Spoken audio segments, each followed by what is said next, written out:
A windy Friday night saw the Hayes Indians take on the Blue Jays of Junction City, who was rolling off their rivalry win over Manhattan and entering into the tribe's brand new stadium, but would fall just short in the end, losing on the road 34-28. Special teams would be the overarching story of the night, but the offenses came out firing with both teams scoring on their first drives as Hayes' standout senior Holden Lind put them on the board first, and Junction's own highlight reel Lavelle Autry answered with his first touchdown of the night on a bubble screen. Junction City would have their first notable special teams miscue, with their punt being blocked and forcing a turnover on downs inside the 15. And facing a 4th and goal, Hayes' Zane Viegra would find senior Jarek Purdy to give them a 13-7 advantage, with their PAT being blocked. Junction would quickly answer back as Conrad Gomez found Lance Norris, who would score and give the Blue Jays the 14-13 lead. Following a blocked field goal, the Tribe would move down the field, and with 6 seconds left in the half, Viegra would find Brogan Albers alone in the back of the end zone, but he'd be called back by a holding penalty. Opting for 6 instead of the field goal, on the last play of the half, Viegra would not be able to connect with his receiver, leaving the Tribe down 21-13 at the break.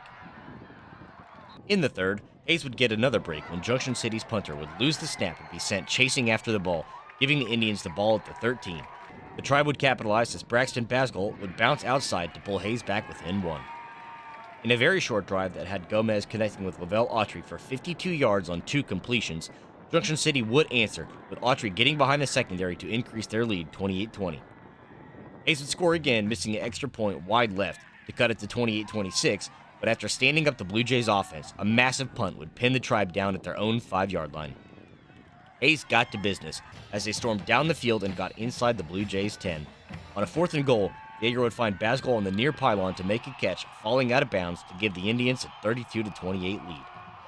On the 2-point try, Viegra rolled right and found Purdy, who dove for the catch to cap off a 15-play, 95-yard drive to put Hayes on top, 34-28.